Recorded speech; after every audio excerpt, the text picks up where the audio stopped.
Get him off this plane now. People like that don't belong in first class." The words cut through the cabin of Skyward Airlines Flight 892 like shards of broken glass, loud enough to make every passenger freeze mid-conversation. Captain Blake Davidson didn't whisper his prejudice. He announced it like company policy, standing over the black man in the faded Georgetown hoodie who had dared to occupy seat 3A. What Captain Davidson didn't know was that the disruptive passenger he was about to have arrested was David Washington, the federal auditor sent by the Department of Transportation to decide whether Skyward Airlines deserved to keep their federal operating contracts. The sound of zip ties tightening around wrists is something that stays with you forever, and for David Washington sitting quietly in that first-class seat he had legitimately purchased, that sound would signal not just the end of his patience but the beginning of the end for everyone who had judged him by his appearance alone.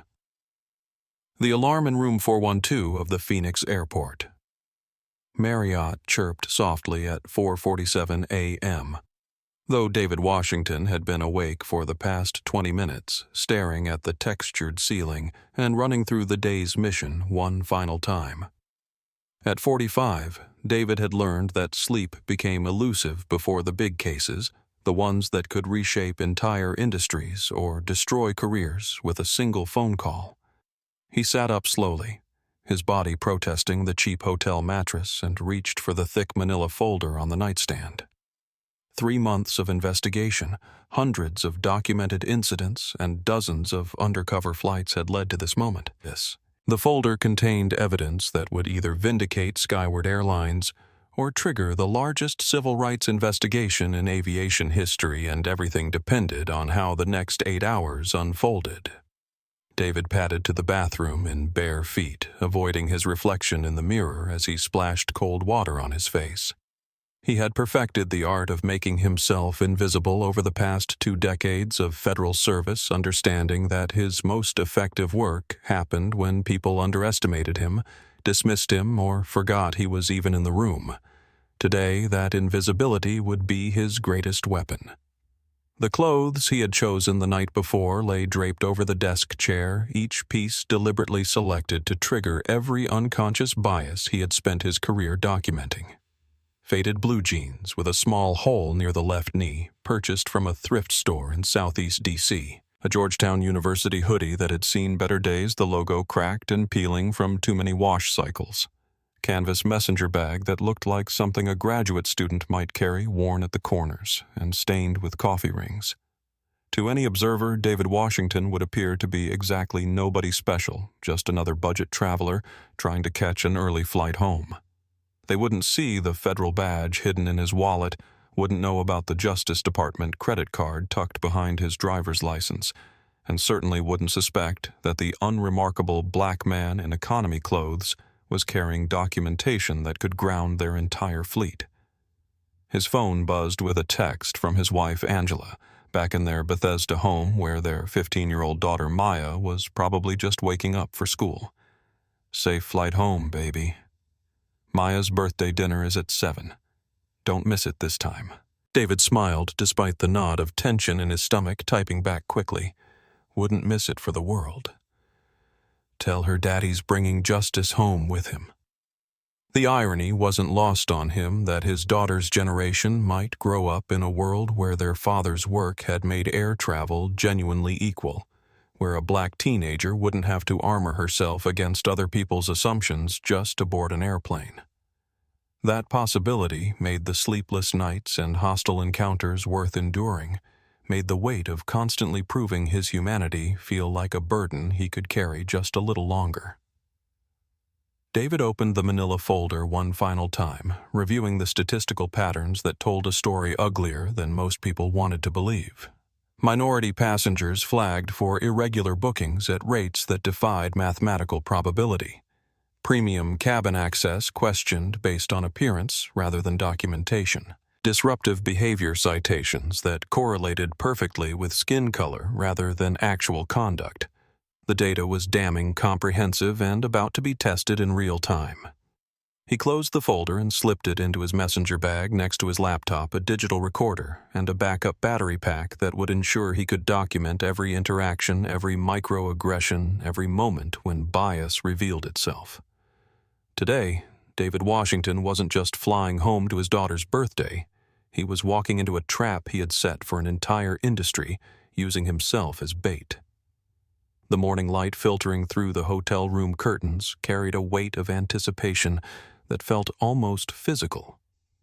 David had spent 3 months flying on other airlines, documenting their practices, building a comprehensive database of how discrimination operated in modern aviation. Skyward Airlines was the final piece of the puzzle, the carrier that had generated the most complaints, and the one whose federal contracts were up for renewal.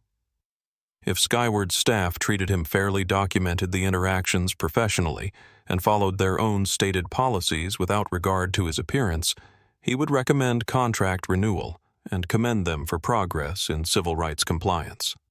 But if they profiled him, if they questioned his legitimacy based on assumptions about who belonged in premium cabins, if they treated him as a threat rather than a passenger, the consequences would reshape the industry.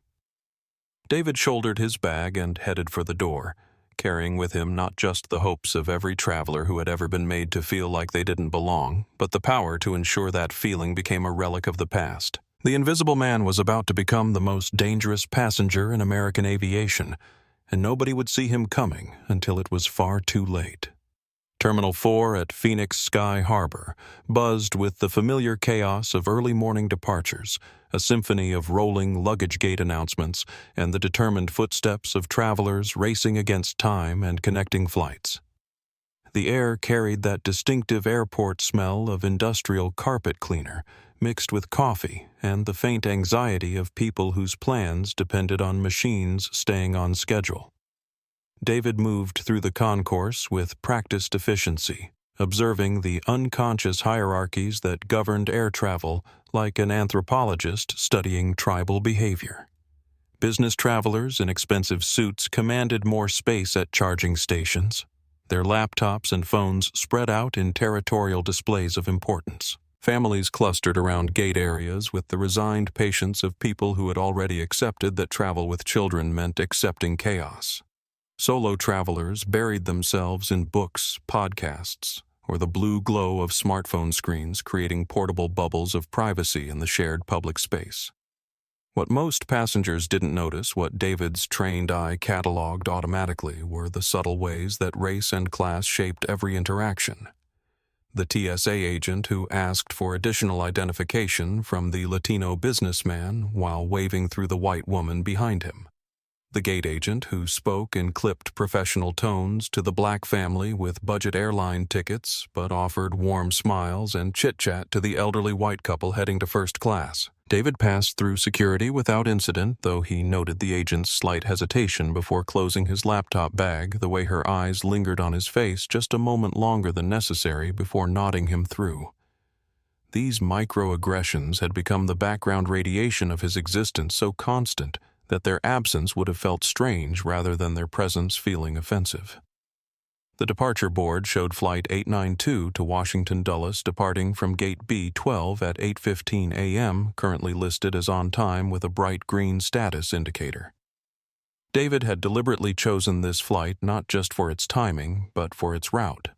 Dulles was where federal contractors came to die or be reborn, where handshake deals worth millions of dollars happened in airport lounges, where the real power in American aviation concentrated itself in gleaming conference rooms overlooking the runways. He found an observation spot near Gate B12, positioning himself where he could study the boarding process while appearing to be just another passenger checking emails on his phone. The gate area was filling with the usual Tuesday morning crowd. Congressional staffers heading back from recess breaks, consultants returning from client meetings, lobbyists whose expense accounts allowed them to avoid the cattle car experience of economy travel. The Skyward Airlines staff at Gate B12 moved with the practiced efficiency of people who had performed these same routines thousands of times. Behind the podium stood a woman with platinum blonde hair pulled into such a tight bun that it seemed to stretch the skin around her eyes, her uniform pressed to military precision, her smile as artificial as the sweetener in airport coffee.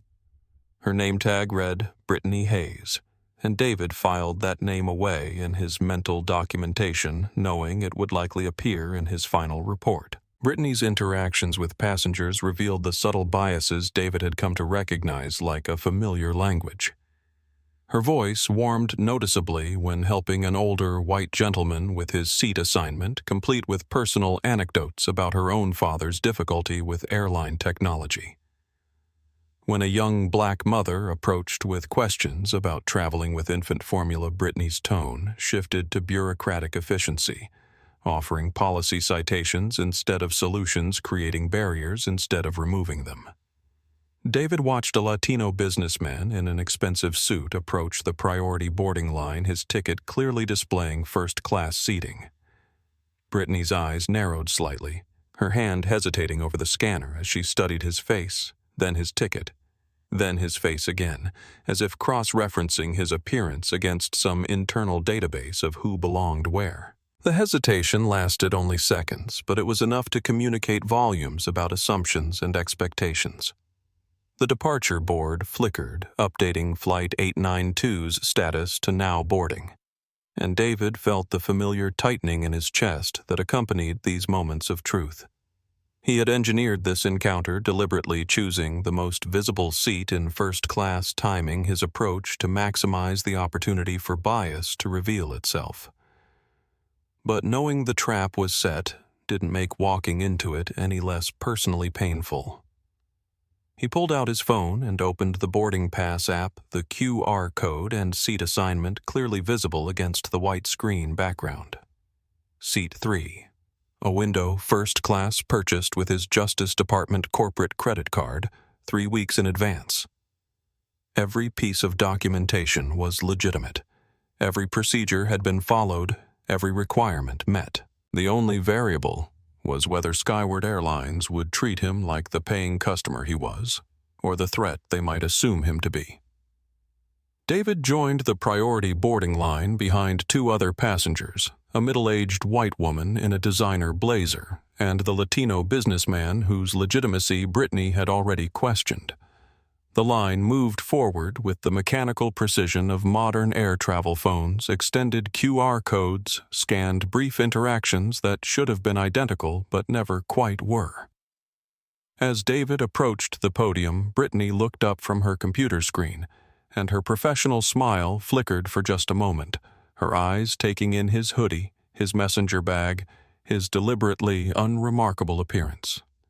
In that flicker, David saw the entire case he had been building for 3 months, saw the pattern of assumptions and the consequences they created, saw the moment when bias decided to reveal itself in broad daylight under the fluorescent lights of Gate B12. The next 30 seconds would determine whether Skyward Airlines passed or failed the most important test in their corporate history, and David Washington was both the examiner and the examination, the judge, and the evidence carrying in his messenger bag the power to ground planes or clear runways with a single phone call that he prayed he wouldn't have to make. Zone 3.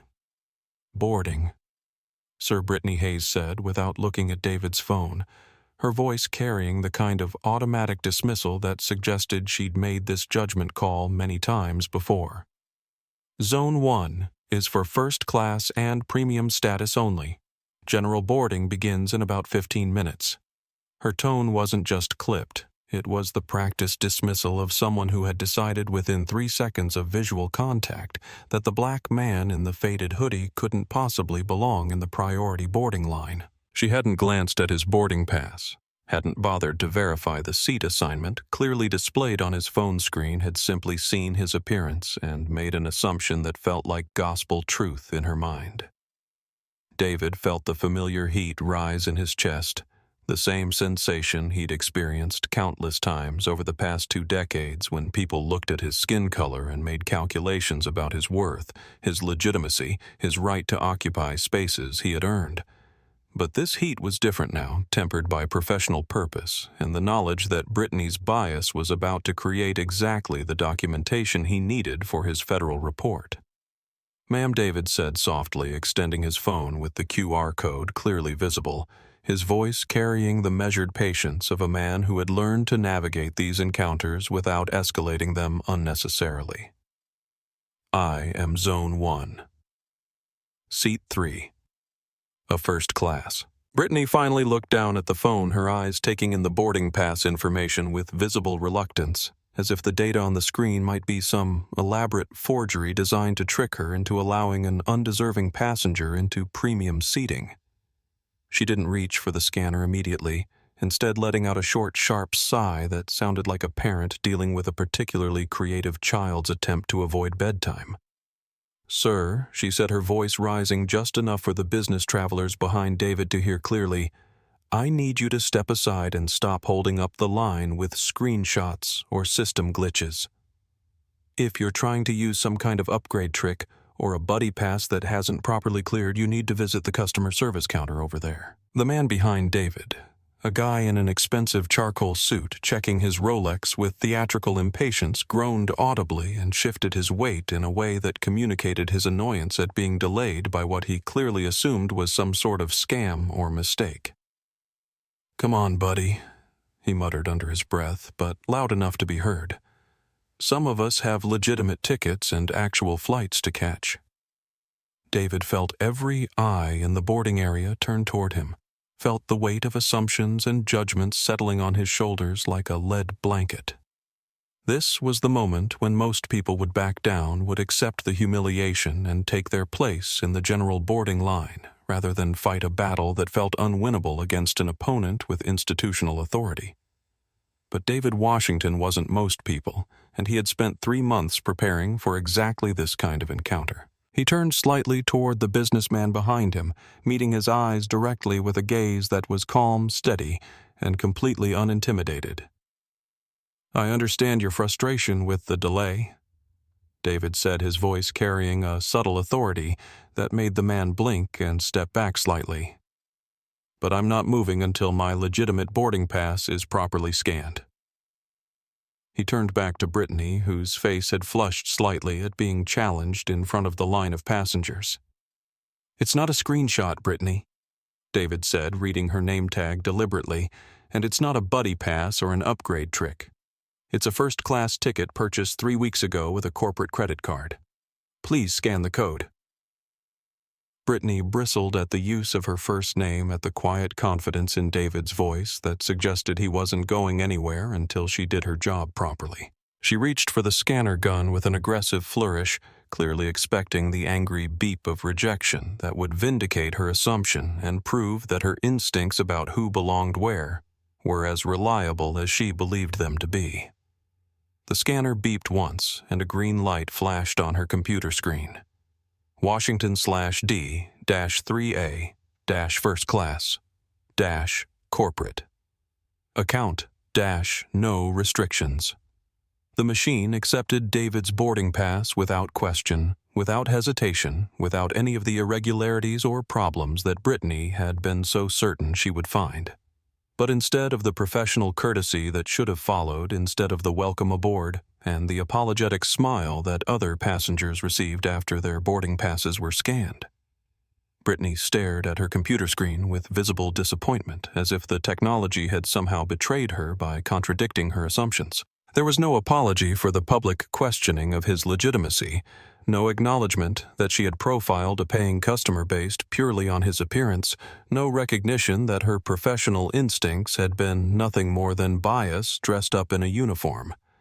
She simply pointed a manicured finger toward the jet bridge entrance with the kind of grudging acknowledgement someone might give to an inconvenient but undeniable fact. Down the ramp, she said curtly, her voice stripped of any warmth or courtesy. "Turn left at the aircraft door." "Thank you, Brittany," David replied, his voice carrying a dangerous politeness that seemed to make her flinch slightly, as if she recognized on some unconscious level that she had just made a serious mistake. As he walked toward the jet bridge, he heard her mutter to her colleague, a younger man who looked uncomfortable with what he had just witnessed. "Check that manifest again, Kevin. The booking system's been acting up all morning, and I don't want any irregular passengers slipping into premium cabins." David paused at the jet bridge entrance, not turning around but filing away every word, every inflection, every piece of evidence that Brittany Hayes was providing for his federal investigation.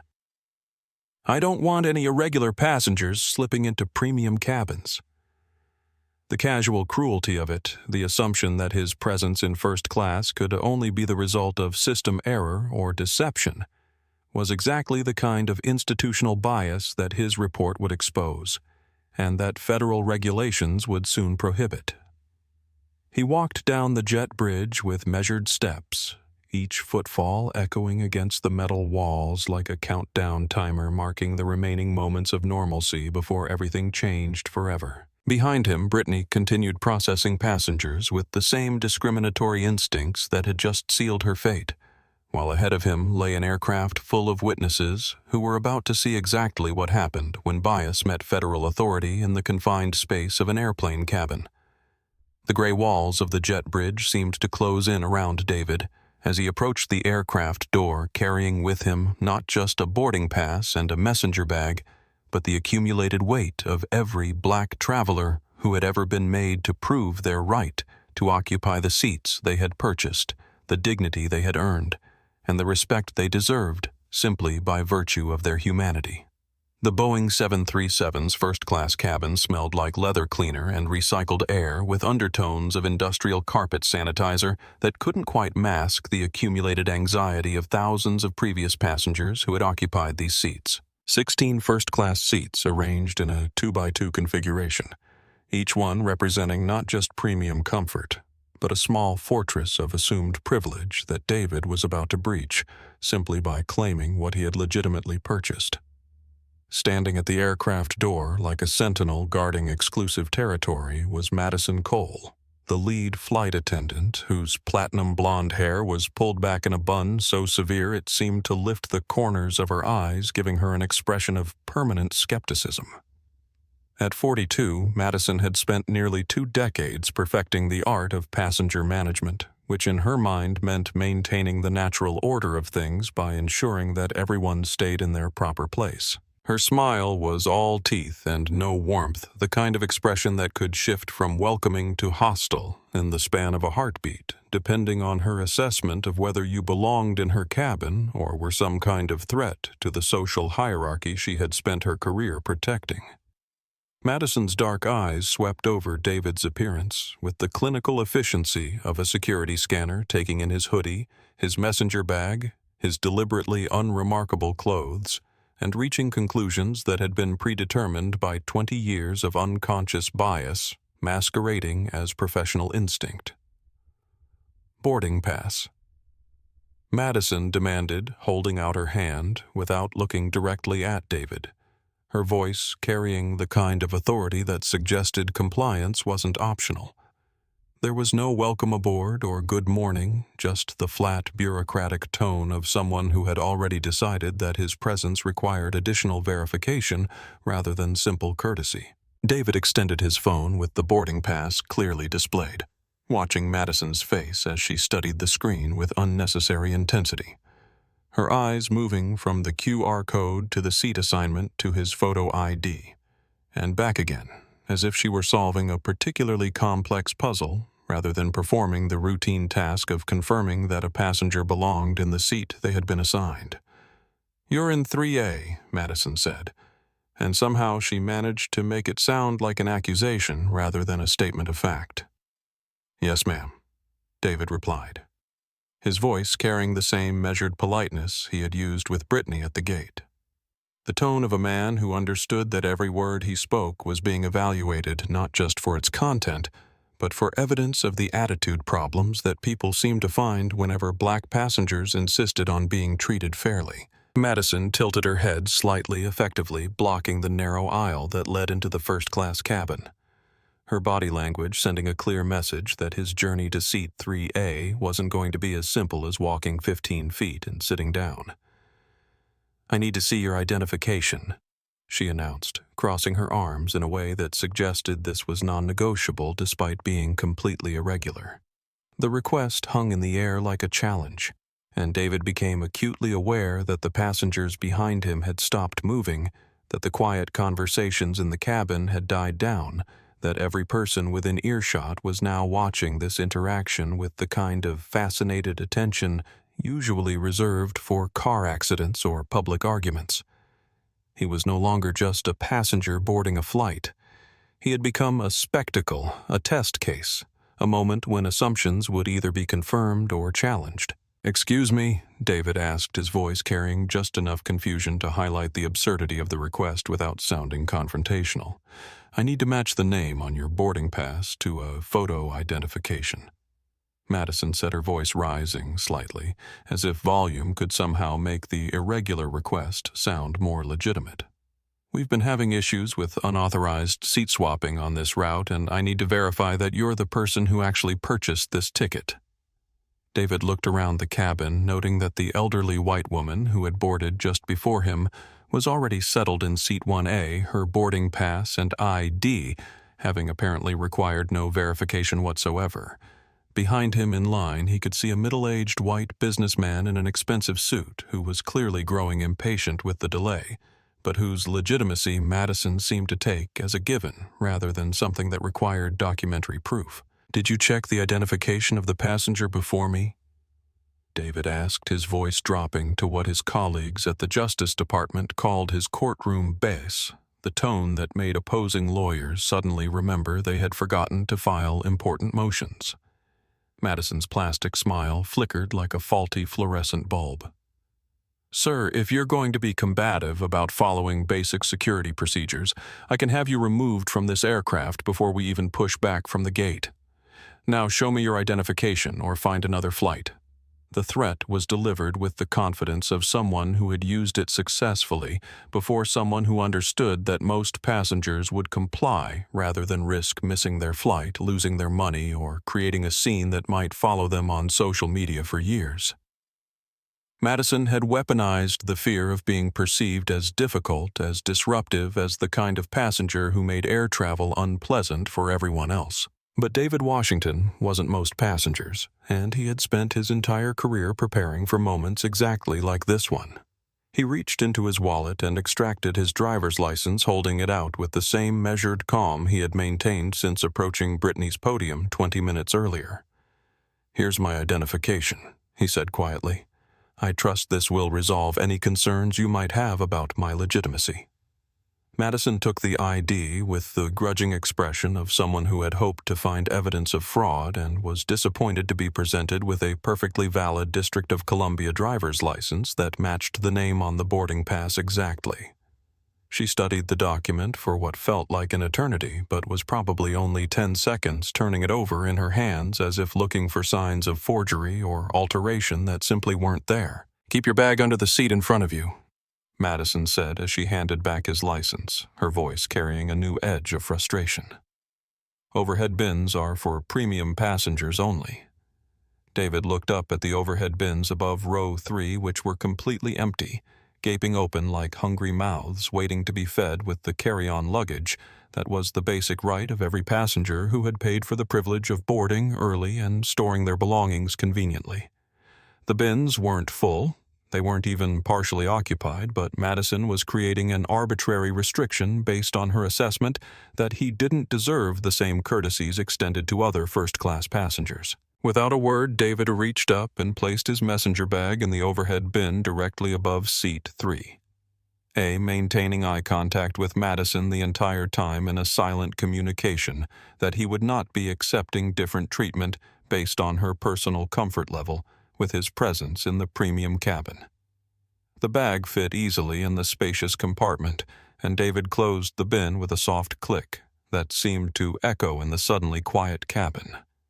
Madison looked away, first her jaw tightening with the kind of frustrated anger that comes from being challenged by someone who refuses to accept the rules you've created specifically for them. She turned her attention to the next passenger in line, greeting the white businessman with the warm smile and genuine courtesy that she had withheld from David, as if demonstrating for everyone watching exactly what proper treatment looked like and exactly who deserved to receive it. David settled into seat 3. The leather cool against his back, the legroom generous, the view out the window offering a clear perspective on the baggage handlers loading luggage into the cargo hold below. Under different circumstances, this would have been a pleasant way to start the journey home to his daughter's birthday dinner, a comfortable 3-hour flight that would get him back to Washington in time to help blow out 15 candles and hear about her latest achievements in advanced placement chemistry. But as he buckled his seatbelt and tried to slow his heart rate, David understood that the universe and Skyward Airlines had other plans entirely. The discrimination he had just experienced wasn't an accident or a misunderstanding. It was a pattern, a system, a deliberate choice to treat him as less worthy of basic courtesy than other passengers who looked different, dressed differently, or met some unspoken standard of who belonged in premium seating. He closed his eyes and tried to find the professional detachment that had carried him through 20 years of federal service, but the personal cost of constantly having to prove his humanity, his legitimacy, his right to exist in spaces where his presence was questioned and his dignity was negotiable, settled over him like a weight that no amount of career success could fully lift. 10 minutes later, when the jet bridge was pulled away and the cabin door sealed when the safety demonstration began and the flight attendants moved through their practiced routines, David Washington sat quietly in seat 3A with his noise-canceling headphones on, trying to center himself for what was supposed to be a routine flight home, but already feeling the gravitational pull of a confrontation that seemed as inevitable as the laws of physics. Captain Blake Davidson emerged from the cockpit with the bearing of a man who had spent 25 years believing that his authority was absolute, his judgment unquestionable, and his understanding of who belonged where was both accurate and final. At 52, Davidson had the silver hair and square jaw that casting directors requested when they needed someone to play a pilot in a commercial, along with the kind of unshakable confidence that came from 3 decades of being the ultimate authority on everything that happened at 35,000 feet. Madison Cole intercepted him near the forward galley, her voice dropping to the conspiratorial whisper that flight attendants used when discussing passengers they considered problematic. Her platinum blonde head tilted toward seat 3A where David sat with his eyes closed, apparently absorbed in whatever was playing through his noise-canceling headphones. "Captain, we have a situation developing in first class." Madison murmured her tone, suggesting that immediate action was required to prevent some kind of catastrophic breach of cabin security. "The passenger in 3A has been combative since boarding refused to follow basic security protocols, and I have concerns about his ticket legitimacy." Davidson's eyes followed Madison's gaze to David taking in the Georgetown hoodie, the deliberately casual appearance, the messenger bag that had been placed in the overhead bin despite Madison's attempt to restrict his access to storage space. In Davidson's mental framework, built over decades of flying routes between major cities where business travelers dominated the premium cabins, David's presence represented an anomaly that required explanation and possibly correction. "What kind of concerns?" Davidson asked, his voice carrying the kind of authority that made flight attendants straighten their postures and passengers comply with requests they might otherwise question. The gate agent flagged his booking as potentially irregular. Madison replied her words carefully, chosen to sound official without being technically accurate. "He was aggressive when I asked for identification verification, and his behavior suggests he's not familiar with first-class protocols and expectations." Davidson nodded slowly, his assessment of the situation forming along lines that had been carved deep by years of unconscious bias, masquerading as professional intuition. In his experience, first-class passengers looked a certain way, dressed a certain way, carried themselves with the kind of casual confidence that came from belonging in premium spaces. David's appearance violated those expectations in ways that Davidson's mind interpreted as evidence of deception rather than diversity. "I'll handle this," Davidson said, adjusting his tie with the kind of theatrical gesture that announced to everyone watching that the captain was about to exercise his absolute authority over the situation. He walked toward row 3 with the measured stride of someone who had never doubted that his judgment was correct, his presence commanding enough to make conversations die down and heads turn in his direction. David sensed the approach and slid his headphones off, opening his eyes to find Captain Davidson looming over him with an expression that mixed suspicion, authority, and the kind of predetermined conclusion that suggested this conversation was going to be brief and decidedly one-sided. The captain's uniform was pressed to perfection, his bearing formal and intimidating. His presence designed to remind everyone in the cabin exactly who held ultimate power over their travel experience. Sir Davidson said, and his voice wasn't asking anything, it was announcing a decision that had already been made based on assumptions that felt like facts in his mind. "I understand there are some concerns about your ticket and your conduct during boarding." David straightened up in his seat, feeling the familiar tightening in his chest that accompanied these moments when his right to exist in a space was being questioned by someone with institutional authority and the power to act on their prejudices. He could feel the eyes of other first-class passengers watching with the kind of fascinated attention that people reserved for public confrontations, some looking annoyed at the delay, others clearly curious about how this drama would unfold. "Is there a problem?" Captain David asked, his voice deliberately calm and professional, despite the adrenaline that was beginning to flood his system in preparation for a conflict he had hoped to avoid but had spent 3 months preparing for. "That's what I'm trying to determine," Davidson replied, leaning one hand against the overhead bin in a gesture that invaded David's personal space while establishing physical dominance over the interaction. "My lead flight attendant tells me you were uncooperative during boarding, and we've had reports of irregularities with your ticket purchase." The accusation hung in the air like smoke, vague enough to be difficult to refute, but serious enough to justify whatever action Davidson was contemplating.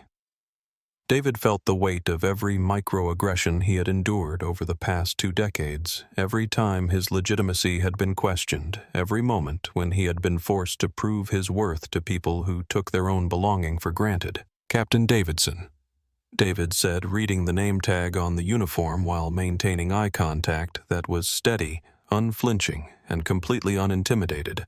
"I showed my boarding pass at the gate, where it was scanned and accepted. I provided identification to your flight attendant when requested, despite that being an irregular requirement not imposed on other passengers." "What specific irregularity are you referring to?" Davidson's face flushed slightly at being questioned at having his authority challenged by someone he had already categorized as problematic. In his mental framework, legitimate first-class passengers accepted his judgment, gracefully deferred to his expertise, and certainly didn't ask pointed questions about the basis for his concerns. "Listen," Buddy Davidson said, dropping any pretense of professional courtesy and shifting into the kind of aggressive tone that was designed to intimidate passengers into compliance. "I don't have time for games or attitude problems. We've got reports that your credit card was flagged for fraudulent activity, and frankly, you don't match the profile of our typical premium cabin passengers." The words "don't match the profile" landed like a physical blow, stripping away any remaining pretense that this confrontation was about documentation or security concerns, rather than the color of David's skin and Davidson's assumptions about who belonged in first-class seating.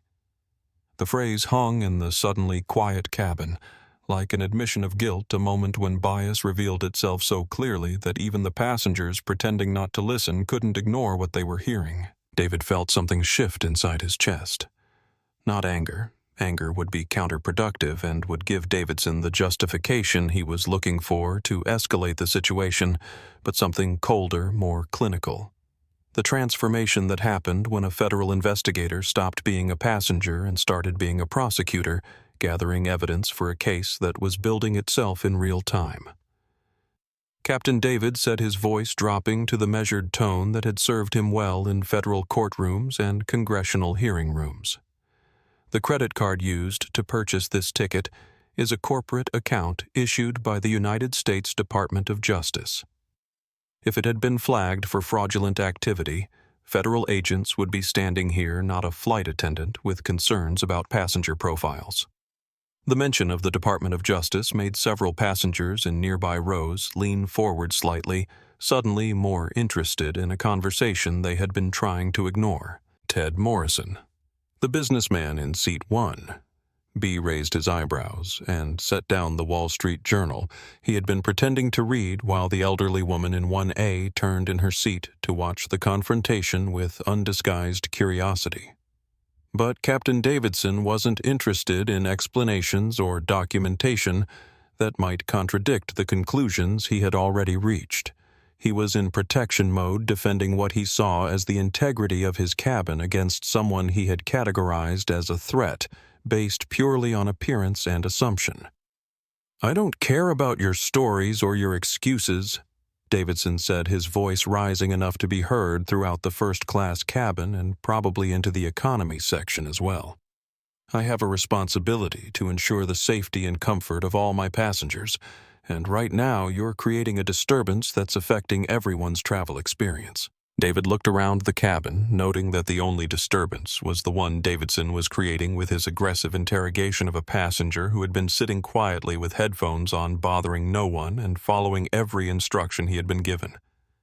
The irony wasn't lost on him that the captain's prejudice was creating exactly the kind of disruptive situation it claimed to be preventing. "Captain Davidson," David said, his voice carrying a warning that was subtle but unmistakable to anyone who knew how to listen for the shift from cooperation to resistance. "I am sitting quietly in a seat I purchased legitimately with a government credit card. I have provided every piece of documentation requested, submitted to irregular verification procedures not required of other passengers, and maintained professional courtesy despite being treated with suspicion and hostility." He paused, letting his words settle in the quiet cabin where every passenger was now openly watching the confrontation unfold. "I am not moving from this seat, and I suggest you verify your information before escalating this situation into something that will not end well for anyone involved." Davidson straightened up, his face red with the kind of frustrated fury that comes from being challenged by someone who refuses to accept the rules you've created specifically for them. He looked at Madison, who was standing nearby, with an expression of vindication, as if David's refusal to be intimidated proved that her initial assessment had been correct. "Call airport security," Davidson ordered, his voice carrying the finality of someone who had made his decision and was prepared to face whatever consequences followed.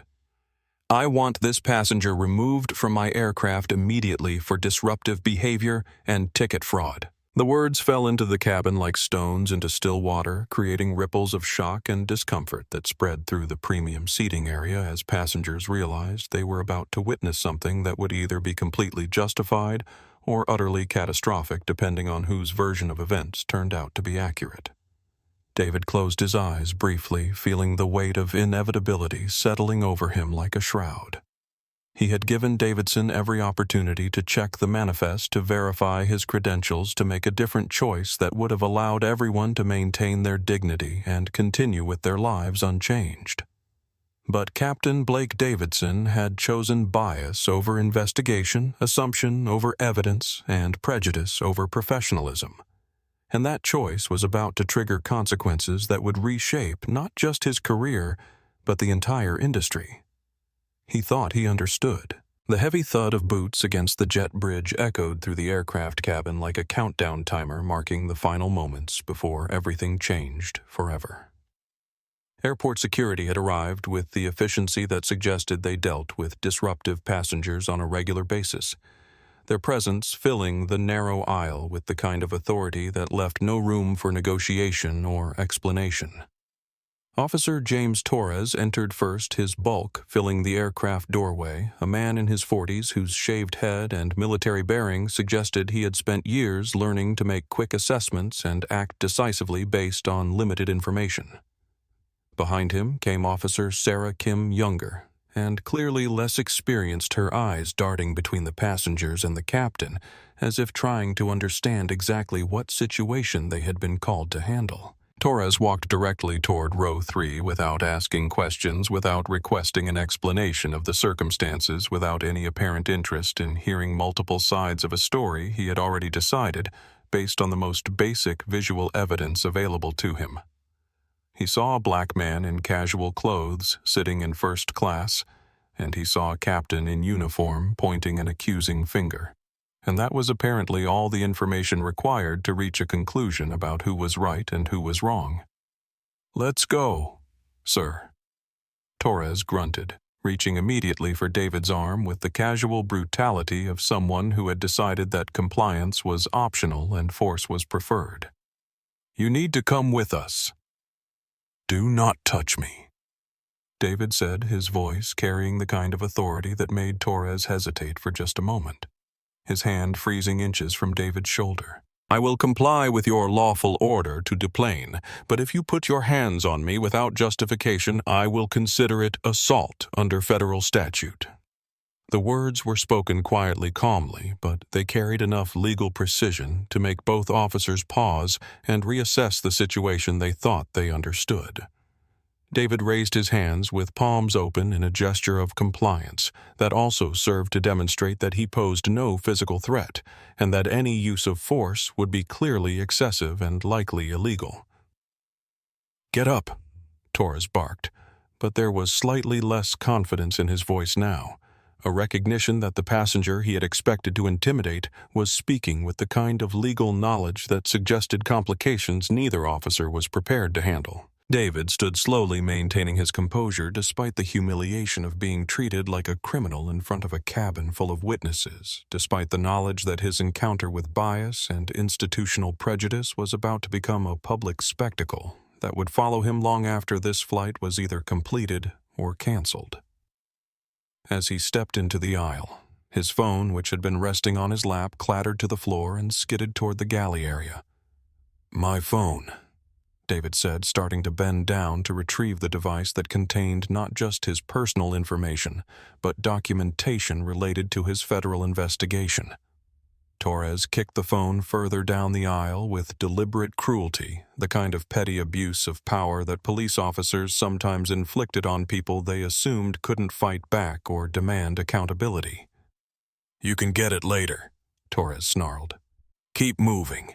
The gesture was witnessed by every passenger in first class, captured on at least 3 smartphones that were now recording everything happening in the aisle and would later become evidence of the excessive force and unprofessional conduct that characterized David's removal from the aircraft. But in the moment, it was simply another humiliation piled onto the growing mountain of indignities he was being forced to endure. As Torres and Kim escorted David toward the aircraft door, he made direct eye contact with Ted Morrison, the businessman in seat 1B, who had been complaining about delays earlier, but was now watching the confrontation with obvious discomfort.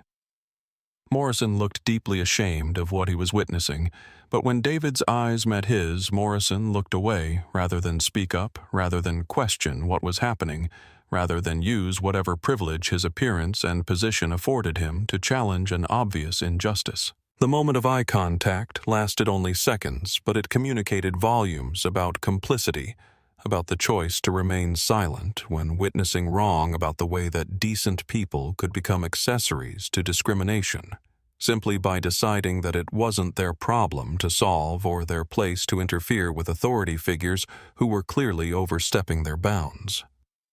David paused at the cockpit door where Captain Davidson stood watching the removal with obvious satisfaction, his face carrying the expression of someone who believed he had successfully protected his cabin from contamination by an undesirable element. Davidson's arms were crossed over his chest, his posture radiating the kind of smug vindication that comes from having your prejudices confirmed by official action. "Captain Davidson." David said, his voice loud enough to be heard throughout the first-class cabin and probably into the economy section as well, his tone carrying a formality that suggested he was making an official statement rather than engaging in casual conversation. "My name is David Washington. I am a senior federal auditor for the Department of Transportation Civil Rights Division." The words fell into the cabin like a bomb, detonating in slow motion, the silence that followed so complete that the only sounds were the hum of the aircraft's electrical systems and the sharp intake of breath from several passengers, who suddenly understood that they had just witnessed something catastrophic rather than routine.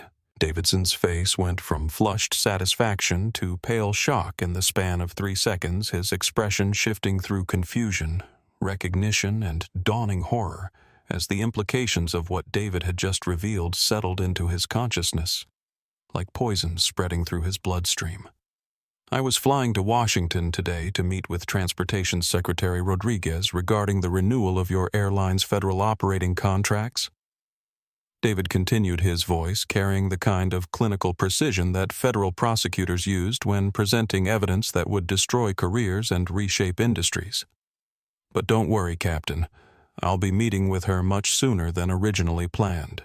Torres, not understanding the significance of what had just been revealed, not grasping that he was in the process of arresting a federal official who had been conducting an authorized investigation, shoved David hard in the back with enough force to make him stumble forward toward the aircraft exit. "Shut up and keep moving." Torres growled, his voice carrying the kind of aggressive authority that police officers used to maintain control over situations they didn't fully understand, but were determined to resolve through force rather than investigation. They pushed David through the aircraft door and onto the jet bridge, the heavy door slamming shut behind them with a sound that seemed to echo with finality. But if Captain Davidson thought that the problem had just walked off his airplane, if he believed that removing David Washington from his cabin meant removing the threat to his career and his airline's future, he was about to discover that some problems only get worse when you try to make them disappear. Behind them, in the suddenly quiet cabin of Flight 892, passengers sat in stunned silence as they processed what they had just witnessed. Some were already reaching for their phones, uploading videos to social media platforms where the footage would begin spreading within minutes. Others were calling friends, colleagues, and family members to describe the extraordinary confrontation they had just observed. But Captain Blake Davidson stood frozen at the cockpit door, his face white with the kind of terror that comes from suddenly understanding that you have just made a mistake, so catastrophic, so publicly documented, and so legally indefensible that your entire life is about to change in ways that can't be undone, reversed, or explained away. The aircraft door was closed. The jet bridge was being retracted, and Flight 892 was about to push back from the gate and taxi toward the runway. But David Washington was no longer on board, and the federal investigation he represented had just shifted from covert observation to active prosecution mode, with Captain Davidson Madison Cole and Brittany Hayes about to become the primary subjects of a civil rights case that would reshape the aviation industry. The man they had dismissed as an irregular passenger, the federal auditor they had treated as a threat to be neutralized, was now walking through the terminal in handcuffs, carrying with him the power to ground planes, terminate careers, and ensure that their names would be forever associated with the kind of institutional bias that America was supposed to have left behind decades ago. The concrete holding room in Terminal B was designed with the deliberate intention of stripping away human dignity. A windowless box that smelled of industrial lemon cleaner mixed with the accumulated desperation of countless people who had been detained, questioned, and processed through a system that treated them as problems to be solved rather than human beings deserving of basic respect. The walls were painted institutional gray, the kind of color that seemed specifically chosen to drain hope from anyone forced to stare at it for extended periods. Officer Torres shoved David inside with enough unnecessary force that David had to take several quick steps forward to maintain his balance, the plastic zip ties around his wrists biting deeper into his skin with each sudden movement. The heavy metal door slammed shut behind them with a sound that seemed to echo not just in the small room but in David's chest, the magnetic lock engaging with a finality that suggested this was where problems came to disappear. "Sit down," Torres barked, pointing to a metal bench that was bolted to the concrete floor with industrial bolts that looked like they could anchor a battleship. The bench was designed for utility rather than comfort, its surface cold and unwelcoming, positioned to face a small metal table that held a computer terminal and the accumulated detritus of a law enforcement system that processed human beings like inventory items. David didn't sit. He remained standing in the center of the small room, his hands restrained behind his back, the zip ties cutting off circulation enough to make his fingers tingle with the first signs of numbness. But his posture was straight. His breathing controlled his expression, calm despite the adrenaline flooding his system in preparation for a confrontation that was about to escalate far beyond what either officer was prepared to handle. 20 years of federal service had taught David that the most dangerous person in any room was often the one who appeared most powerless, and right now, despite being handcuffed in a concrete box by two police officers who thought they had successfully neutralized a threat, David Washington was the most dangerous person in Phoenix Sky Harbor Airport. Torres and Kim just didn't know it yet. "I said, sit down," Torres shouted, stepping into David's personal space with the kind of aggressive intimidation that was designed to break down resistance and establish dominance through physical presence and the threat of escalating force.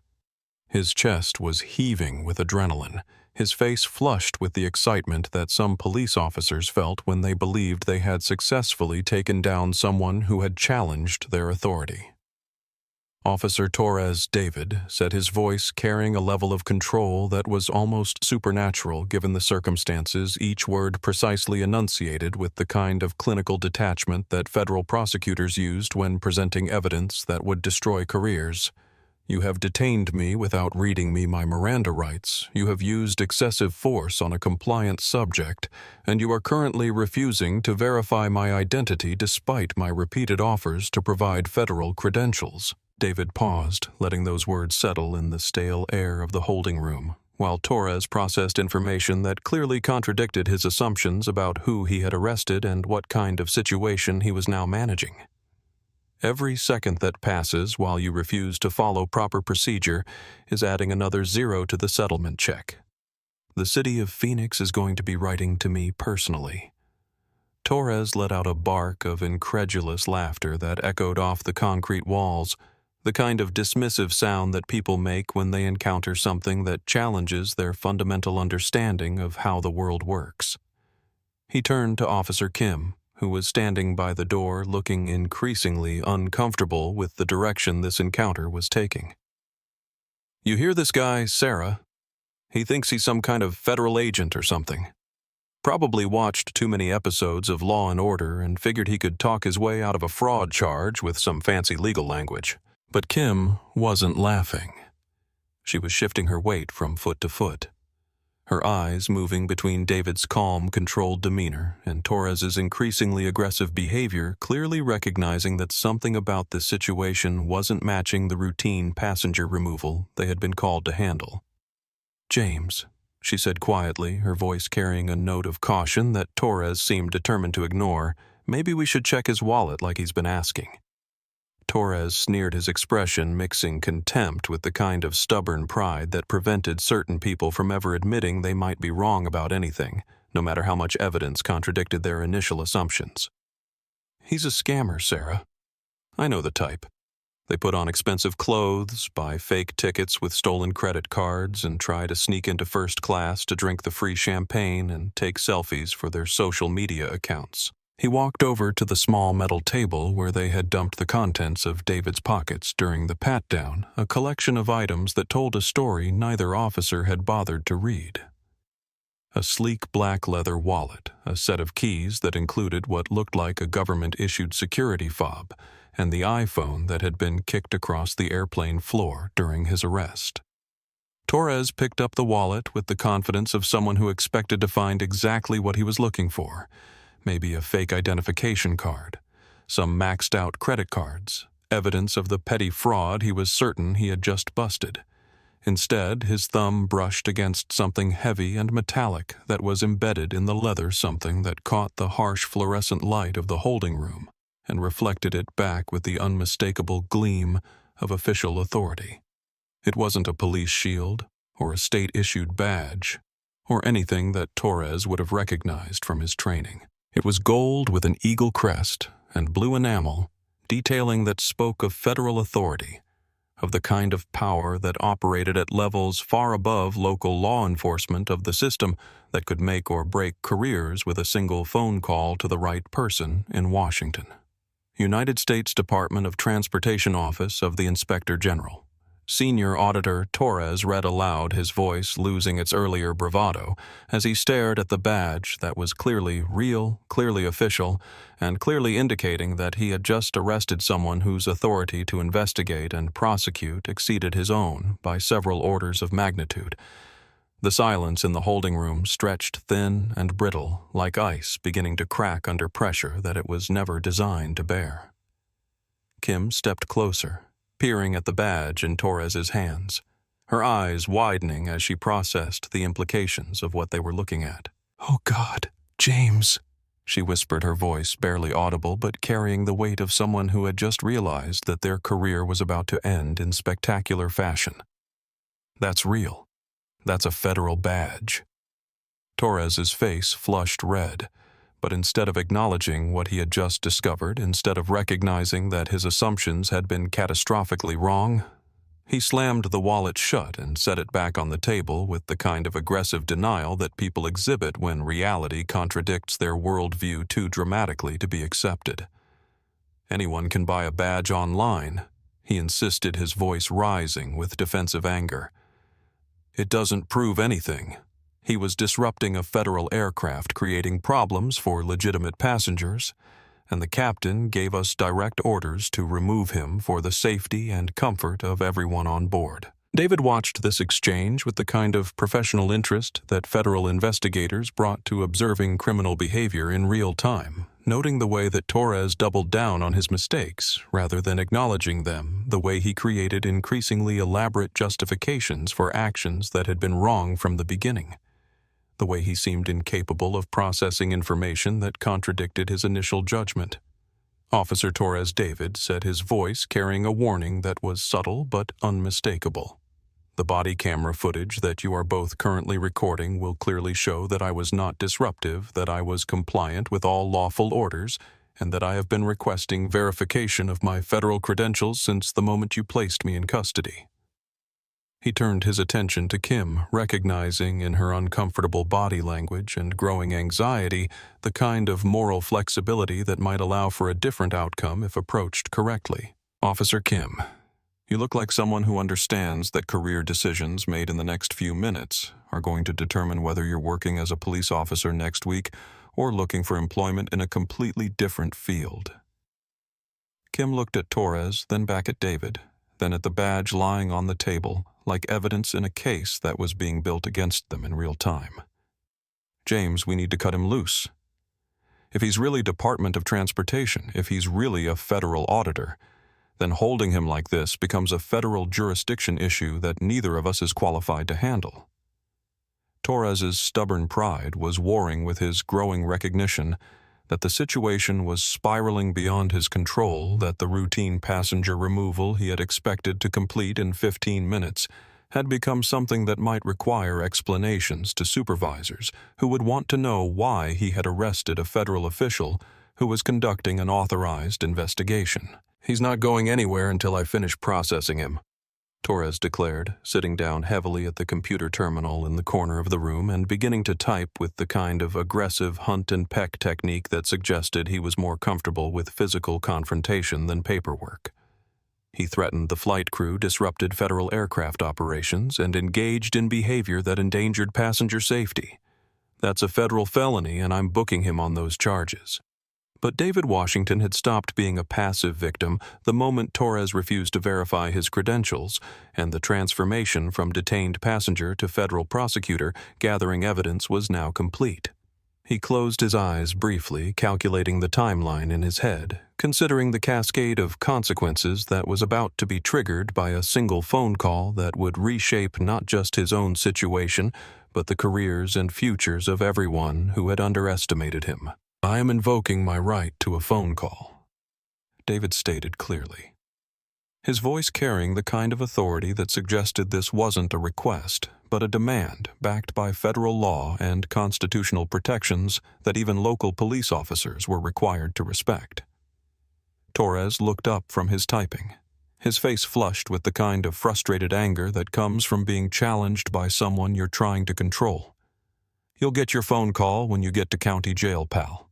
Right now you're being processed for federal crimes, and that paperwork takes precedence over your convenience." But Kim had heard enough, seen enough, and recognized enough warning signs to understand that continuing to follow Torres's lead would result in consequences that would extend far beyond this holding room and far beyond their ability to contain or control. She moved toward the table before Torres could stop her, pulling a pair of safety shears from her utility belt and cutting the zip ties from David's wrists with the decisive action of someone who had chosen survival over solidarity. "Let him make his call, James," she said, her voice cracking slightly with the stress of contradicting her partner while potentially saving both their careers. "I'm not going down for this. If he's fake, he calls his lawyer and we book him for impersonating a federal officer. If he's real, we need to know right now before this gets any worse than it already is." David rubbed his wrists where the plastic restraints had left red marks on his dark skin, feeling the circulation returning to his hands, along with the sensation that the balance of power in the room was beginning to shift in directions that Torres and Kim were only beginning to understand. He didn't thank Kim for cutting his restraints. The action had been motivated by self-preservation rather than justice, but he recognized it as the first crack in a system that had seemed determined to process him like inventory rather than treat him like a human being with rights and authority. Kim picked up David's iPhone from the table and handed it to him with the kind of careful respect that people show to unexploded ordnance, as if she understood on some instinctive level that the device in her hands contained the power to detonate careers and reshape institutions with the simple act of making a phone call to the right number. David unlocked his phone screen and scrolled through his contacts, passing over the obvious choices that Torres and Kim would expect his lawyer, his supervisor at the Department of Transportation, his wife, and settling instead on a contact that would trigger consequences neither officer was prepared to handle. He didn't need legal representation or bureaucratic support or personal comfort. He needed to demonstrate exactly how much power he possessed and how catastrophically everyone involved had underestimated the cost of their assumptions and their actions. He pressed dial, put the phone on speaker mode, and set it on the metal table where both officers could hear every word of the conversation that was about to change their lives forever. The phone rang once, twice, and then a woman's voice answered with the kind of crisp authority that suggested she was accustomed to taking calls that could reshape corporate futures and end careers with a single conversation. There was no secretary screening, no assistant filtering the call went directly to someone whose time was valuable enough that her personal number was reserved for emergencies and situations that required immediate executive attention. "David, you should be airborne by now," the voice said, carrying a note of confusion mixed with concern.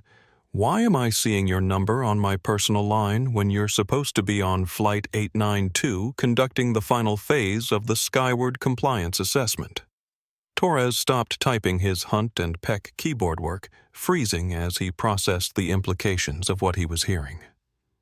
Officer Kim held her breath, suddenly understanding that the phone call she had insisted on allowing might be about to reveal information that would fundamentally change her understanding of the situation they were managing.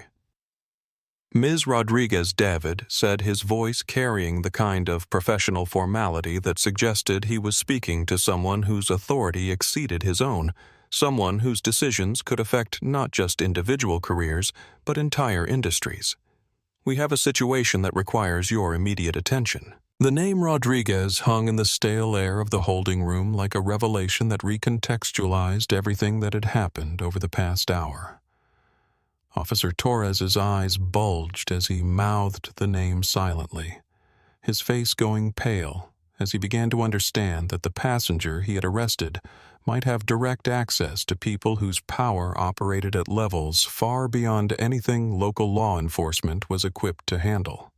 Sarah Rodriguez, CEO of Skyward Airlines. The woman whose face appeared on the covers of business magazines, whose decisions affected thousands of employees and millions of passengers, whose signature appeared on federal contracts worth hundreds of millions of dollars, was apparently waiting for a personal update from the man Torres had just handcuffed and dragged off an aircraft.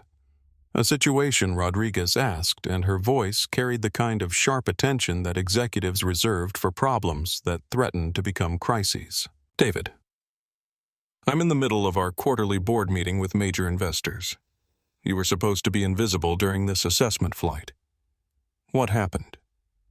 The question was simple, but David's answer would trigger consequences that would ripple through the aviation industry for years to come.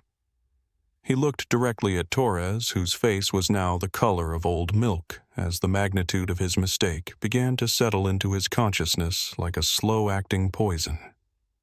I was invisible, Sarah. David said, his voice carrying the kind of clinical detachment that federal prosecutors used when presenting evidence that would destroy careers and reshape entire industries. Right up until your gate agent Brittany Hayes refused to scan my boarding pass because she couldn't believe that a black man in casual clothes could afford a first-class seat. David paused, allowing that information to settle into whatever boardroom Rodriguez was sitting in, imagining the expressions on the faces of investors and board members as they began to understand that their quarterly meeting had just become a crisis management session.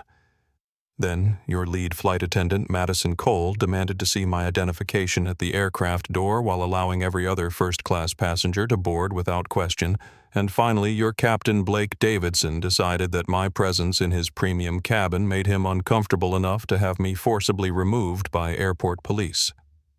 The silence on the other end of the line was the kind of heavy, dangerous quiet that preceded corporate earthquakes, the moment when executives realized that their careful planning and risk management had just been obliterated by the kind of discrimination lawsuit that could bankrupt companies and end careers in spectacular fashion. Davidson Rodriguez asked, her voice dropping to a whisper that was somehow more terrifying than if she had been shouting.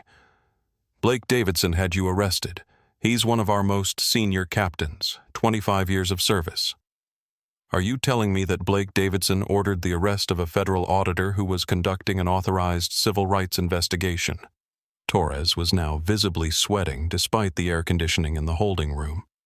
Beads of perspiration forming on his forehead as he began to understand that the routine passenger removal he thought he had handled professionally was actually a federal case that would be studied in law enforcement training academies as an example of catastrophic failure in judgment and procedure.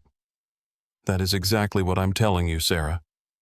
David continued, his voice completely devoid of emotion, despite the personal humiliation he had endured and the institutional betrayal he had experienced. Captain Davidson had me handcuffed in front of a full first-class cabin, forcibly removed from the aircraft, and I am currently being detained by airport police, who have refused to verify my federal credentials despite my repeated requests. On the other end of the line, David could hear the sound of chairs scraping against floors, the murmur of urgent conversations as board members and attorneys began to grasp the legal and financial catastrophe that was unfolding in real time. Rodriguez's voice, when she spoke again, carried the kind of controlled fury that suggested she was calculating not just the immediate damage, but the long-term consequences of having her federal auditor arrested by her own staff. Put the arresting officer on the phone, Rodriguez commanded, her voice carrying the kind of executive authority that made grown men in expensive suits scramble to comply with orders they didn't fully understand, but knew better than to question. David looked at Torres and gestured toward the phone with the kind of casual politeness that suggested he was offering a favor rather than delivering a death sentence. She wants to speak with you, Officer Torres. Torres shook his head vigorously, backing away from the table as if the phone were contaminated with something that could destroy his career on contact. No way. That could be anyone. That could be his girlfriend, for all we know. I'm not falling for some elaborate scam designed to get him out of legitimate charges. But Rodriguez's voice boomed from the tiny iPhone speaker distorted by the holding room's concrete walls, but unmistakably carrying the kind of authority that corporate executives wielded when they were prepared to destroy obstacles that threatened their interests. Officer Torres Rodriguez said, her voice filling the small room with the kind of presence that made it clear she was accustomed to being obeyed immediately and without question. "This is Sarah Rodriguez, Chief Executive Officer of Skyward Airlines. I am currently sitting in a boardroom with the General Counsel of our company, the head of our Government Relations Department, and a former Chief of Staff to the Secretary of Transportation." She paused, and when she continued, her voice carried the kind of ice-cold certainty that corporate executives used when they were about to demonstrate exactly how much power they possessed and how willing they were to use it to protect their interests. "If you do not pick up this phone right now and speak to me directly, I will personally ensure that your police department is named as a co-defendant in the federal civil rights lawsuit that my legal team is already preparing to file before the end of business today." Kim grabbed Torres by the arm with enough force to make him stumble toward the table, her survival instincts finally overriding whatever loyalty she felt toward a partner who was determined to drag them both down with his stubborn refusal to acknowledge reality. "Pick it up, James," she hissed, her voice cracking with stress. "Pick up the phone right now before you destroy both our careers, along with your pride." Torres moved toward the table like a man walking toward his own execution, his face white with the kind of terror that comes from suddenly understanding that the routine situation you thought you were managing has become a career-ending catastrophe that will follow you for the rest of your professional life. He leaned down toward the speaker with the posture of someone who was about to receive a death sentence, his voice barely above a whisper when he finally spoke. "This is Officer James Torres, Phoenix Sky Harbor Airport Police."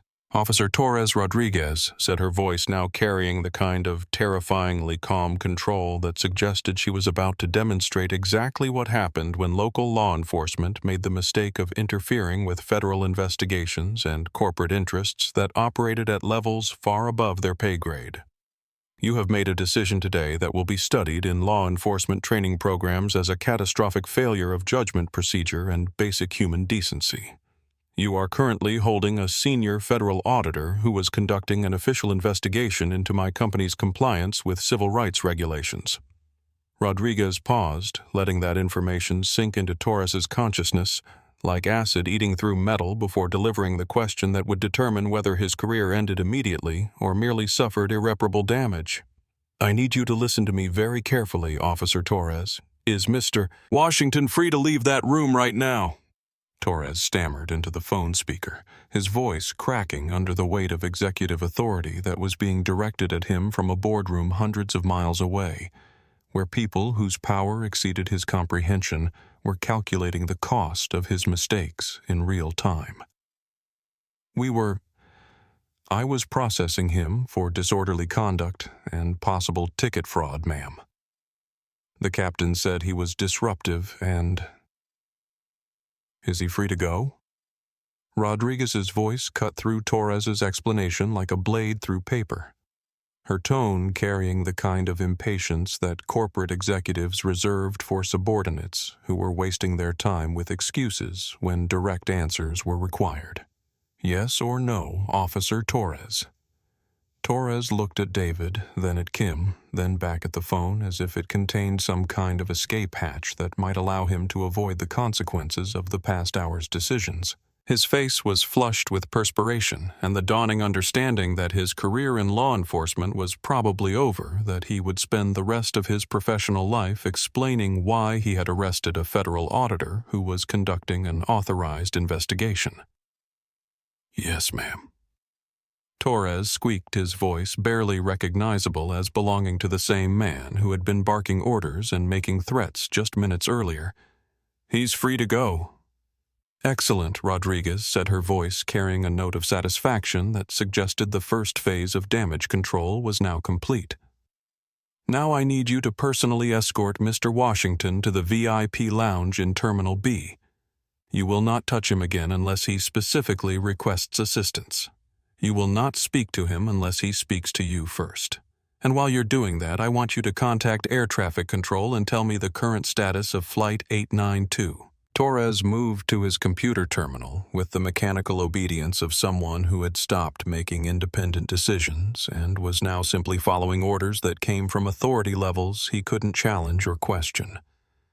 His hands shook slightly as he accessed the flight tracking system, his voice trembling as he read the information displayed on his screen. The flight pushed back from gate B7 about 15 minutes ago, ma'am. It's currently in the taxi queue for runway 8 left. Looks like they're fourth in line for takeoff. Stop it, Rodriguez said, her voice carrying the kind of absolute certainty that suggested she was accustomed to making decisions that affected millions of dollars and thousands of people without hesitation or second guessing. Torres blinked at the phone speaker as if he hadn't heard correctly, his mind struggling to process an order that seemed to exceed not just his authority, but his comprehension of how aviation systems actually worked. "Ma'am, contact the control tower immediately," Rodriguez commanded, her voice rising with the kind of impatience that corporate executives displayed when dealing with people who were too slow to understand instructions that seemed perfectly clear. "Contact air traffic control. I don't care how you do it, but you tell them that Skyward Airlines CEO Sarah Rodriguez is issuing a direct order for Flight 892 to return to Gate B7 immediately."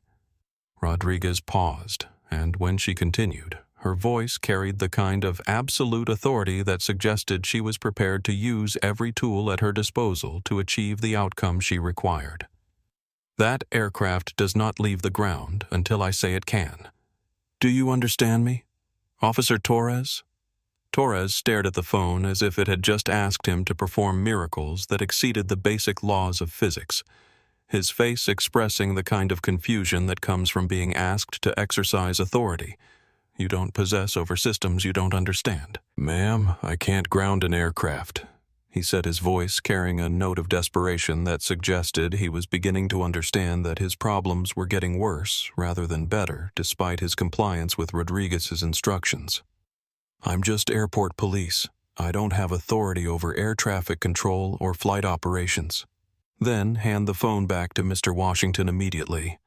Rodriguez snapped, her patience clearly exhausted with Torres's limitations and his inability to solve problems that required more sophisticated tools than handcuffs and intimidation. "He knows exactly how to ground that plane." Torres practically threw the phone back to David, his movements carrying the kind of panicked energy that suggested he understood he was drowning in a situation that had escalated far beyond his ability to manage or control. David picked up his device and took it off speaker mode, holding it to his ear with the kind of calm professionalism that suggested he was accustomed to handling crises that required federal intervention and executive decision-making. "I'm here," Sarah David said, his voice carrying a note of familiarity that suggested this wasn't the first time he had provided crisis management consultation to corporate executives who had discovered that their employees were creating exactly the kind of civil rights violations his investigations were designed to document and prosecute. "David, I am so profoundly sorry," Rodriguez said, her voice carrying genuine emotion for the first time during the conversation. A mixture of shame, anger, and something that might have been desperation as she began to calculate the full scope of the legal and financial disaster that her employees had created. "There are no words adequate to express how catastrophically my staff failed today, how completely they violated every principle our company claims to represent."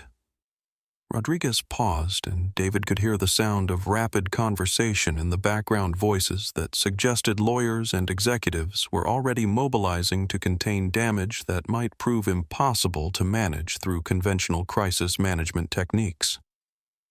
"I'm turning that plane around right now."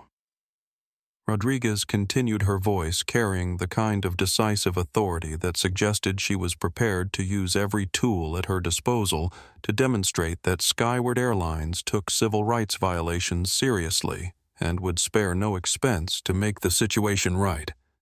"I want you back on Flight 892. I want you in Seat 3A where you belong, and I want Blake Davidson removed from my aircraft immediately." David was quiet for a long moment, his silence carrying more weight than words as he considered not just his immediate response, but the broader implications of how he chose to handle a situation that could either end with symbolic gestures that changed nothing or systemic reforms that protected future travelers from experiencing the discrimination he had just endured. Torres and Kim watched him with the fascination that people reserve for natural disasters unfolding in real time, understanding that whatever David said next would determine not just their own fates, but the direction of a corporate crisis that would ripple through the aviation industry for years to come. "No," David said, finally his voice carrying the kind of quiet authority that suggested he had made a decision that couldn't be negotiated or modified through corporate pressure or executive pleading. Both officers looked stunned that anyone would refuse a direct request from the CEO of a major airline, that someone who had been handcuffed and detained would choose to reject an offer that would restore his dignity and complete his original travel plans with minimal additional inconvenience. "No," Rodriguez asked, her voice carrying confusion mixed with something that might have been fear as she began to understand that David Washington wasn't interested in symbolic gestures or convenient resolutions that would allow everyone involved to pretend that nothing significant had happened. "I don't want to get back on that plane, Sarah," David said, his voice carrying the kind of weary resignation that comes from spending decades fighting the same battles against the same assumptions and the same institutional biases that seem to regenerate like cancer cells, no matter how many times they were cut out and discarded. David moved to the corner of the holding room, lowering his voice, but ensuring that Torres could still hear every word. Understanding that the police officers who had arrested him needed to comprehend the full scope of the consequences they had triggered through their assumptions and their actions. This isn't just about one captain or one flight attendant or one gate agent.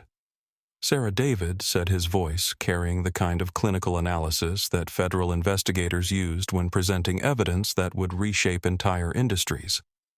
This is comprehensive institutional failure that extends far beyond individual prejudice into corporate culture and training systems that have created exactly the kind of discrimination my investigation was designed to document and prosecute. David's decision not to reboard Flight 892 sent Rodriguez's damage control efforts into overdrive, but it also demonstrated something that neither Torres nor Kim had understood until that moment.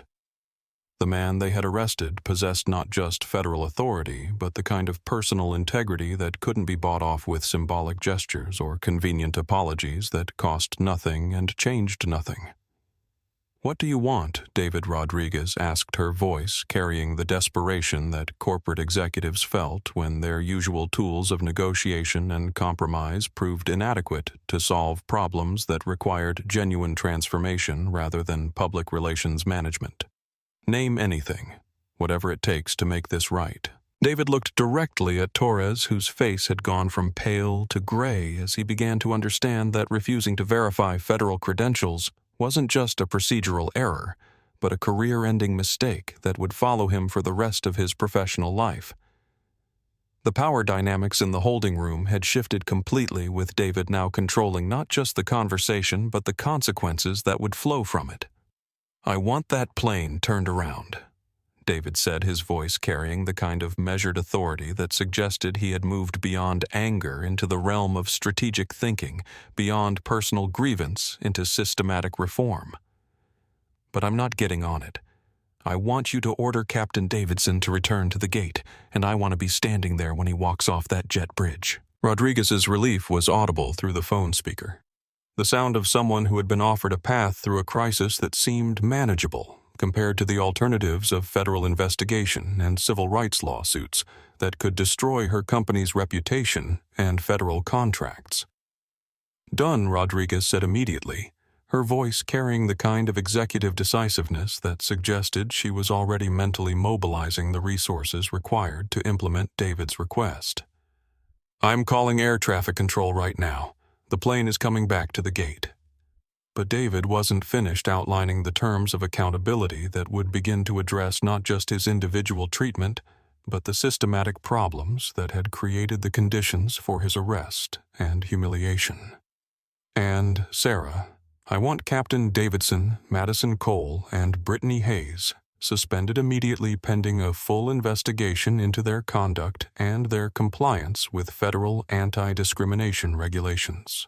Already done, Rodriguez replied without hesitation, her voice carrying the kind of corporate efficiency that suggested she was prepared to sacrifice individual employees to protect the larger institution they represented. All 3 are suspended effective immediately. David, I'm also sending my station manager, Richard Torres, down to meet you personally and ensure that you receive whatever support or assistance you require. David hung up the phone and slipped it back into his pocket, his movements carrying the kind of calm professionalism that suggested the crisis phase of the encounter was now complete and the accountability phase was about to begin. He turned to face Torres and Kim, who were standing against the wall like defendants awaiting sentencing. "Gentlemen," David said, adjusting his Georgetown hoodie and brushing a speck of concrete dust off his shoulder with the kind of casual attention to appearance that suggested he was preparing for a public appearance rather than concluding a detention. "It appears that my flight has been delayed. I'll be waiting at Gate B7 for the return of Flight 892. Torres nodded frantically, his earlier aggression completely replaced by the kind of desperate compliance that people exhibited when they realized their careers depended on avoiding any additional mistakes that might compound the damage they had already inflicted on themselves and their institution. "Yes, sir," Torres said, his voice cracking slightly with stress. "Absolutely, sir. Is there anything else you need? Any assistance we can provide?" David walked to the door where Kim rushed ahead of him to open it with the kind of eager helpfulness that suggested she was hoping to demonstrate her cooperation and perhaps salvage something from the wreckage of her partner's career and her own professional reputation. As David stepped out of the holding room and into the bright fluorescent lighting of the terminal concourse, he felt the weight of institutional power shifting in his favor like tectonic plates realigning after an earthquake. The consequences he had just triggered weren't simply punitive, they were transformative, designed to ensure that the discrimination he had experienced would become increasingly difficult for airlines to practice and impossible for them to defend. But as he walked back through Terminal B toward Gate B7, David also felt the personal cost of the confrontation settling into his bones like lead weights. The adrenaline that had sustained him through the arrest and detention was beginning to fade, leaving behind the accumulated exhaustion of spending 45 years proving his humanity to people who seemed determined to question it at every opportunity. His phone buzzed with a text from Angela Flight tracking show's delay. "Everything okay, David?" Typed back. "Flight canceled. Taking scenic route home, but justice got served along the way. Tell Maya I'll be there for her birthday just a little later than planned." As he approached Gate B7, David could see the chaos beginning to unfold in slow motion. The departure board above the gate was flashing "Returning to Gate" in bright red letters that blinked with urgent regularity, and passengers were clustering around the boarding area with the kind of confused frustration that came from having their travel plans disrupted without explanation. But David Washington was no longer thinking primarily about his own travel convenience or even his daughter's birthday dinner. He was thinking about the millions of travelers who looked like him, who dressed like him, who carried themselves with quiet dignity, and deserved to move through the world without having to armor themselves against other people's assumptions about who belonged where.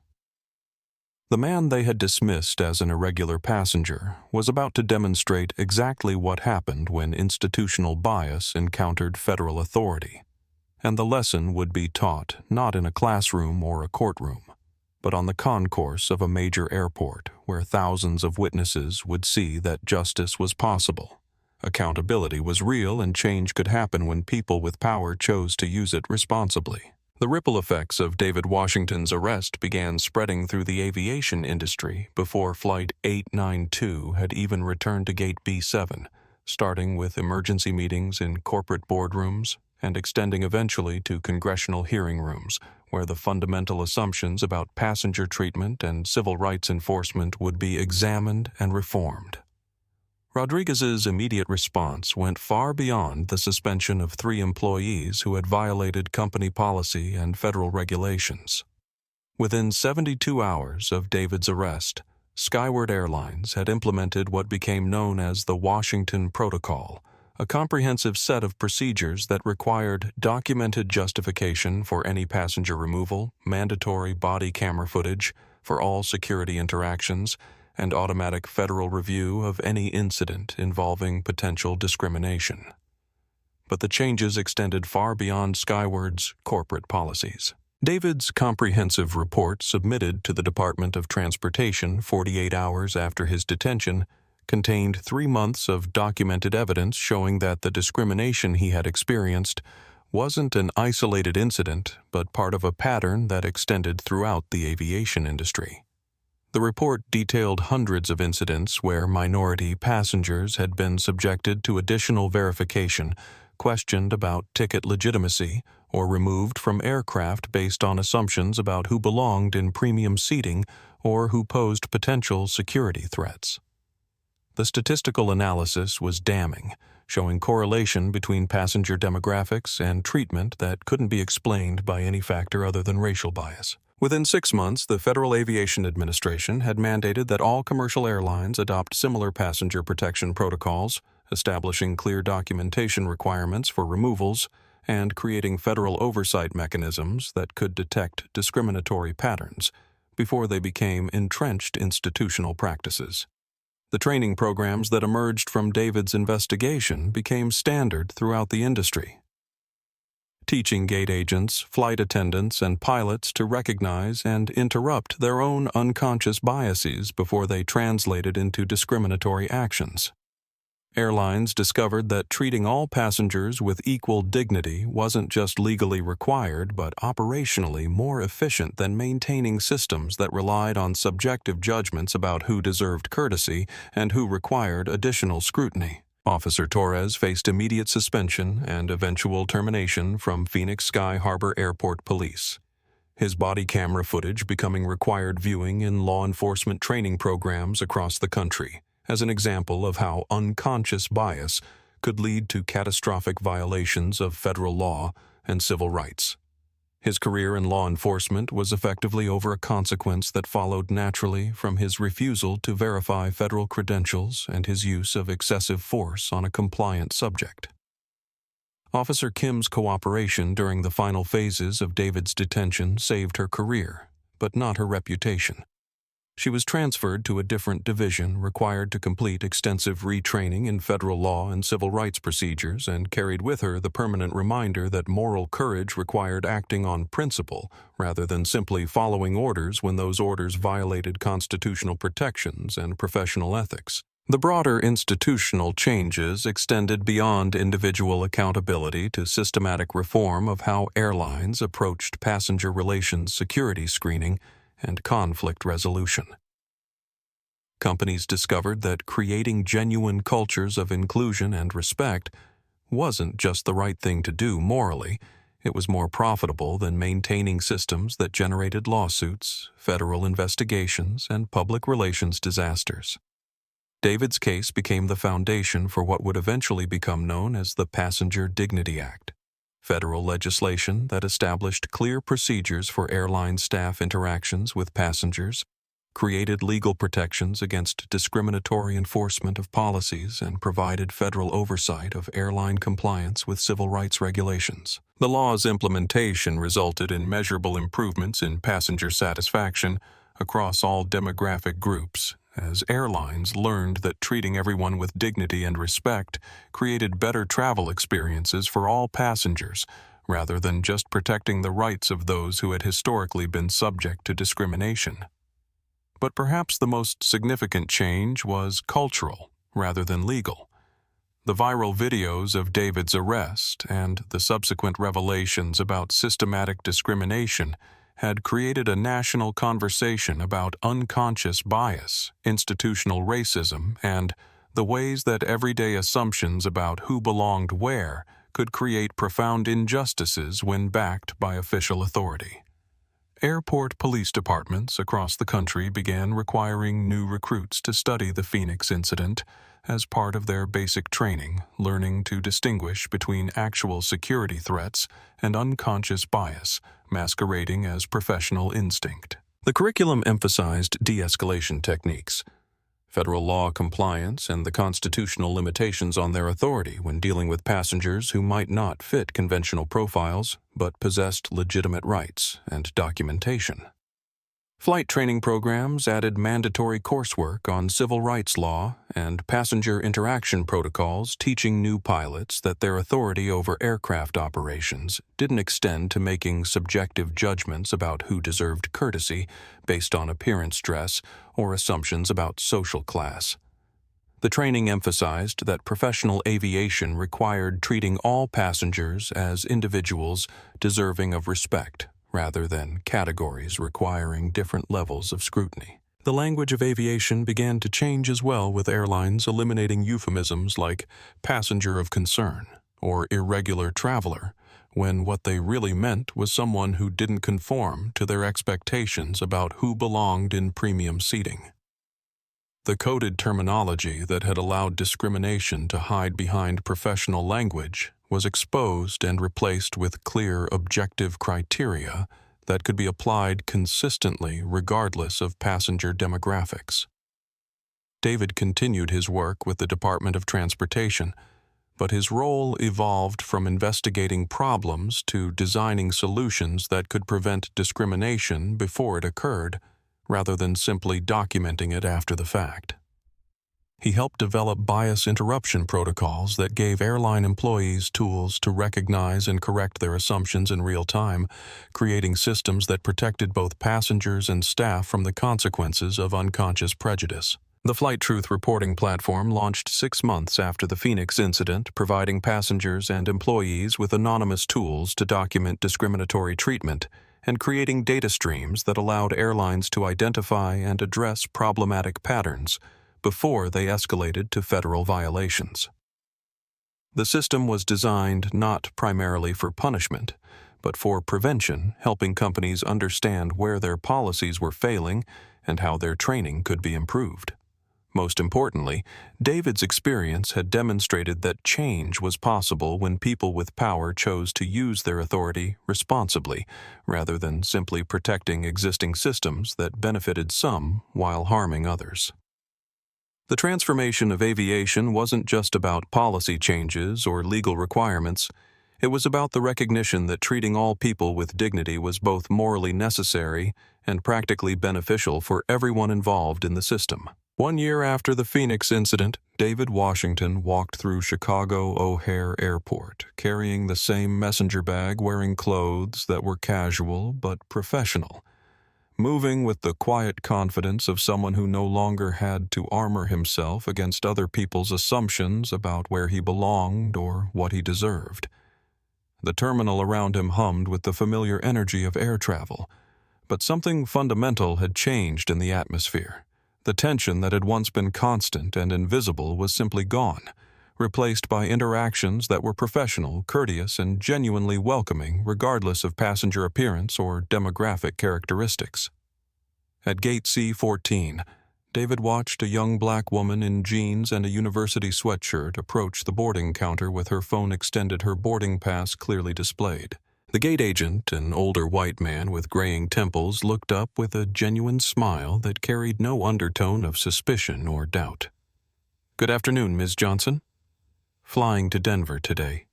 "Yes, sir." "Seat 2F. The agent scanned her boarding pass without hesitation, without a second glance at her clothing, without any moment of doubt about her legitimacy or right to board the aircraft. "Have a wonderful flight. We'll begin boarding in about 10 minutes. The interaction lasted perhaps 15 seconds and was utterly unremarkable in its simplicity and courtesy.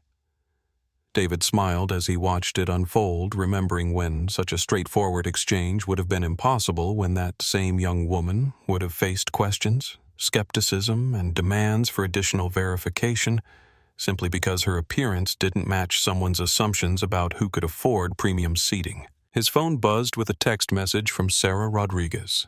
Saw your interview in Transportation Weekly. Thank you for continuing to hold us all accountable. The industry is genuinely better because of your courage that morning in Phoenix." David typed back, "The industry is better because leaders like you chose transformation over damage control. That decision made all the difference between symbolic gestures and genuine change." As he boarded his own flight, a different airline, different route, but the same professional courtesy extended to every passenger. David was greeted by a flight attendant whose smile was warm and genuine, whose demeanor suggested that his presence was welcomed rather than questioned. "Welcome aboard, Mr. Washington. Can I help you with anything today?" "Just happy to be flying," David replied, settling into his seat with the kind of relaxed comfort that came from knowing he was valued as a customer rather than viewed as a potential problem requiring management. During the flight, David found himself thinking about the conversation he'd had with Officer Kim the previous month when their paths had crossed again at Phoenix Sky Harbor.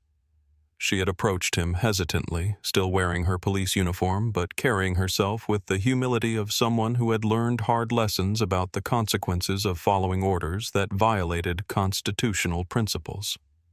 "Mr. Washington," she had said, her voice careful and respectful, "I wanted to thank you for not including me in your formal complaint to the Justice Department and for showing me what real courage looks like when authority is being misused." Kim had been promoted to sergeant and was now running the training program for new airport police recruits, using the video footage from David's arrest as required viewing in their first week of instruction. "I tell them that the badge comes with responsibility," she had explained, "and that they better understand the weight of that responsibility before they put it on." "Good advice," David had replied. "Teach them well, Sarah. The next generation deserves better than we got."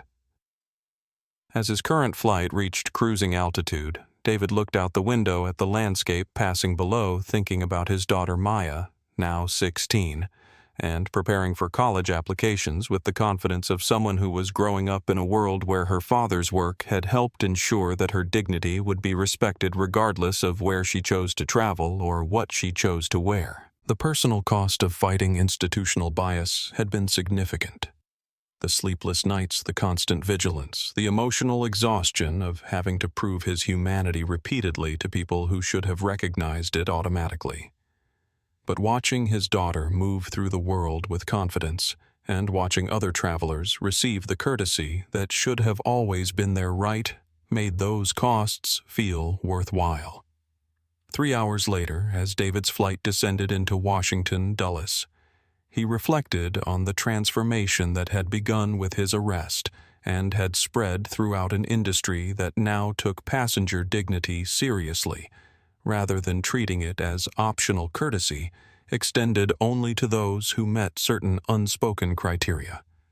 The change hadn't happened overnight, and it wasn't complete.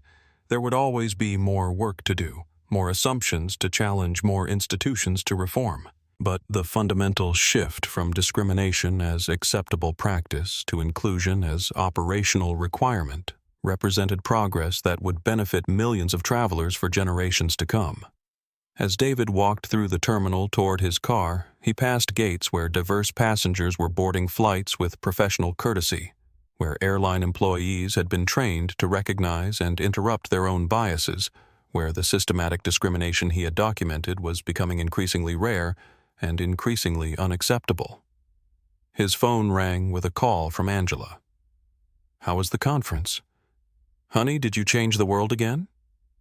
David smiled as he answered, thinking about the young woman at gate C-14 whose boarding pass had been scanned without question, about Officer Kim teaching new recruits to carry their authority responsibly, about the industry-wide transformation that had grown from a single moment of refusing to accept treatment that was unworthy of any human being. "Just made it a little more fair for everyone who comes after us," he replied, walking toward his car as the sun set over an airport where dignity had become standard procedure rather than optional courtesy, where his work had helped ensure that the color of someone's skin no longer determined the quality of their treatment or the respect they received.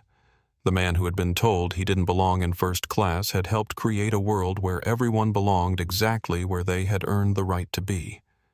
That was a legacy worth leaving. And as David drove home through the Virginia countryside, toward a family dinner where his daughter would want to hear about his latest victory for justice, he carried with him the quiet satisfaction of knowing that the sky was now truly open to all who chose to fly through it. David Washington had given Captain Davidson, Madison Cole, and Brittany Hayes every opportunity to choose dignity over discrimination, professionalism over prejudice, and humanity over bias. Their refusal to make those choices had created the very crisis they were trying to prevent, but it had also created an opportunity for everyone who came after them to do better. Justice, as it turned out, didn't require revenge or punishment as much as it required accountability, transformation, and the courage to insist that all people deserved to be treated with the respect that should have been their birthright, rather than something they had to earn through constant proof of their worthiness. The air was free now for everyone who chose to fly through it, and that freedom had been worth fighting for every step of the way.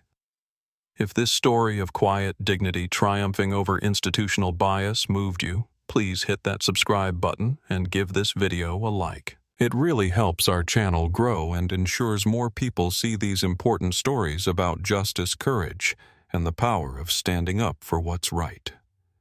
Let me know in the comments where you're watching from and share your thoughts about how we can continue building a world where everyone is treated with the respect they deserve.